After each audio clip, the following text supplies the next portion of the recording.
Bonjour à tous, j'espère que vous allez bien. Bienvenue dans cette nouvelle vidéo dans laquelle aujourd'hui je vais vous parler quelques années plus tard d'une vidéo que j'avais déjà faite, Coming Out d'un nouveau genre. Dans la vidéo Coming Out d'un nouveau genre que je vous mettrai en barre d'information ou si besoin est, vous pouvez la retrouver sur ma chaîne. Dans cette vidéo, je vous explique que je suis non-binaire et je vous explique comment se manifeste, entre guillemets, ma non-binarité, comment je le vis, comment je l'ai suis rendu compte, etc. etc.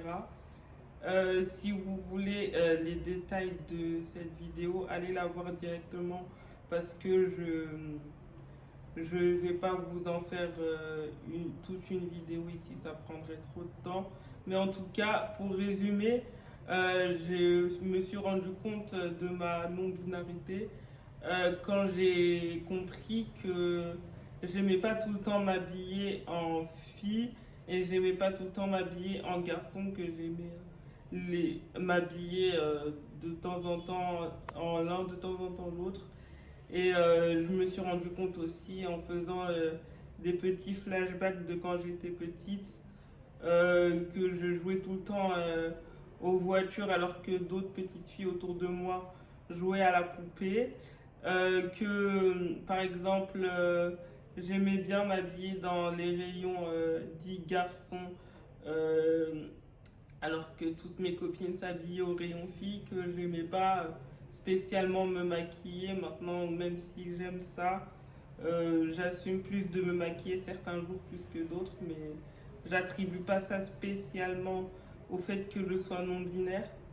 Et du coup, voilà, aussi, je sais que ça n'a aucun rapport pour certaines personnes, mais aussi ma pansexualité, j'attribue ça à ça. Forcément, pour moi, je parle de mon cas. Ce que je dis là ne peut ne pas être valable pour d'autres personnes. Je ne fais pas de généralité. Je parle juste de mon expérience.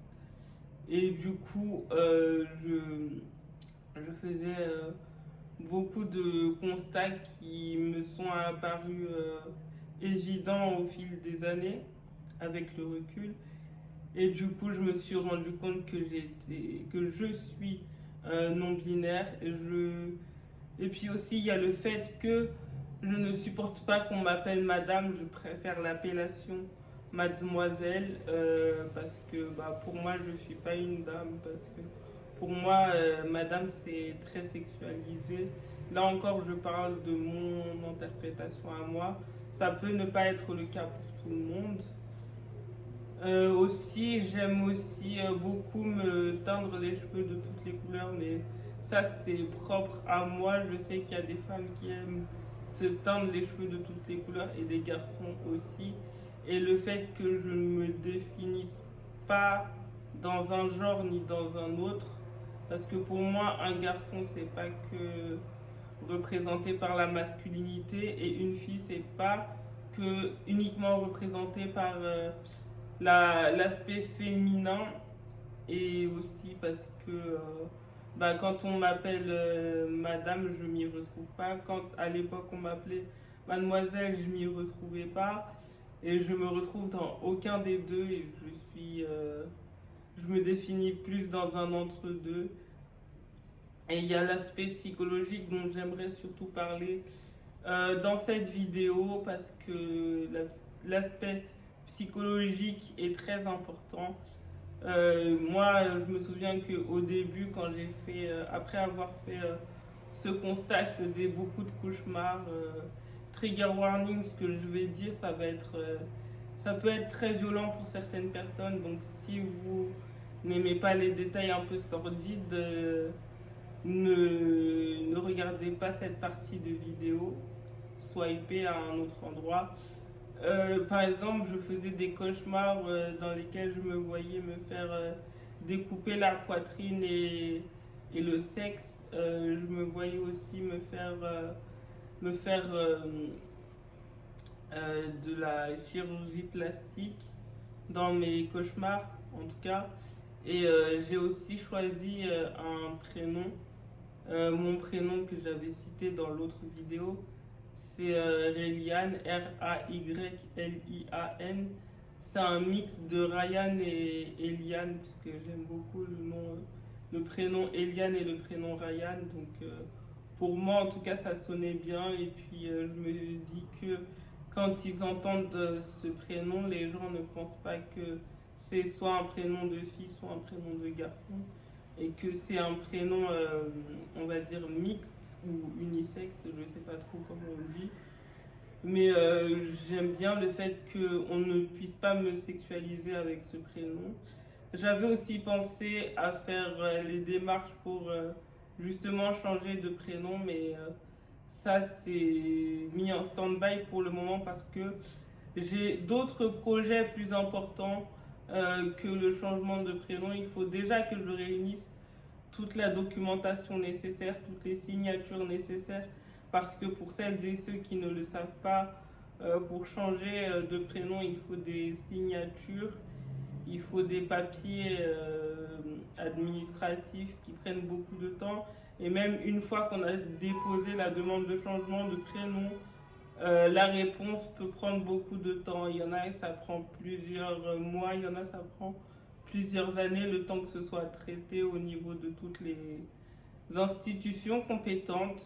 Et aujourd'hui, alors comment je me sens avec ma non-binarité, ben, je vais dire que c'est comme tout, il y a des jours où ça va, il y a des jours où ça va moins bien, il y a des jours avec et des jours sans.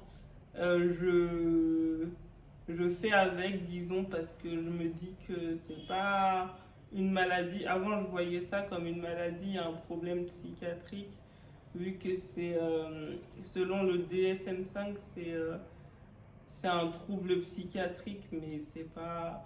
Enfin, moi, je le vois plus comme ça au jour d'aujourd'hui. Il y a des jours où j'assume plus que d'autres, et il y a des jours où vraiment ça va pas, et j'ai les pires pensées au monde. Je pense à mettre fin à mes jours, clairement. Et il y a des jours où vraiment j'avance avec, ça glisse comme du beurre, les remarques que les gens peuvent me faire sur mon aspect physique, ma coiffure, mes vêtements, etc. Je me dis que je m'habille comme j'ai envie de m'habiller le jour où j'ai envie de. Les jours où j'ai envie de m'habiller en garçon, entre guillemets, je m'habille en garçon, et les jours où j'ai envie de m'habiller en fille, je m'habille en fille. C'est moi qui porte les vêtements, c'est pas les autres. C'est moi qui porte les désagréments, entre guillemets, qui vont avec la non-binarité, et pas les autres. Et je voulais passer un message à toutes les personnes dans ma situation qui ont déjà un handicap et qui se sentent non-binaires ou autres. Je voulais vous dire qu'au début c'est assez difficile, certes, mais après tout finit par passer. Au moment où j'ai tourné la vidéo coming out d'un nouveau genre, j'étais assez perdue. Maintenant, avec Internet aussi, je vais sur des groupes qui me permettent d'avoir certaines réponses à mes questions. Et j'ai eu aussi la chance de rencontrer des spécialistes de la question qui m'ont aiguillé un peu sur la transition, le phénomène de transition, enfin pas le phénomène, le processus, excusez-moi, de transition, le parcours pour si jamais je voulais me lancer dans un processus de transition, toutes les démarches qu'il y avait à faire, les 2 rendez-vous de psychiatre, etc. etc. Et je suis également en thérapie pour essayer de gérer ça et bien d'autres choses. Mais je pense que de ce côté-là, je gère plutôt bien. Après, comme je vous ai dit, il y a des jours avec et des jours sans. Il y a des jours plus faciles que d'autres. C'est comme ça, c'est la vie. C'est pour tout le monde pareil, je pense. Et je pense qu'il ne faut pas se fier au regard des autres et qu'il faut mener sa vie comme on l'entend, sans faire de mal aux autres, mais sans se faire de mal à soi-même. Parce que moi, au tout début, maintenant, ça va mieux vis-à-vis de ça. Mais au tout début, j'ai pensé à mettre fin à mes jours, j'ai pensé aux scarifications, j'ai pensé à mourir tout simplement, à me suicider, à faire des tentatives de suicide. Je suis passé à ça d'une TS. Et je pense que le fait d'avoir ce type de vidéo aujourd'hui et Internet là où on en est aujourd'hui, ça permet à beaucoup de personnes de s'accepter telles qu'elles sont avec leurs différences, telles qu'elles soient. Et je pense que Internet c'est un très bon outil, mais il ne faut pas en abuser parce que Internet, c'est pas. En fait, je pars du principe que c'est pas les réseaux sociaux qui sont toxiques, mais c'est ce qu'on décide d'en faire. Et quand on fait de ces réseaux sociaux quelque chose de bien, on récolte le bien. Quand on fait de ces réseaux sociaux quelque chose de pas bien, de mauvais, de destructeur, on récolte des choses destructrices aussi. C'est le cercle vicieux et le cercle vertueux qui sont comme ça. Et du coup, moi j'essaye en tout cas de véhiculer sur mes réseaux des messages positifs et j'espère. Je vous remercie d'avoir regardé cette vidéo. Je vous retrouve très bientôt pour une prochaine. D'ici là, prenez soin de vous. À très bientôt. Et merci à vous de me suivre.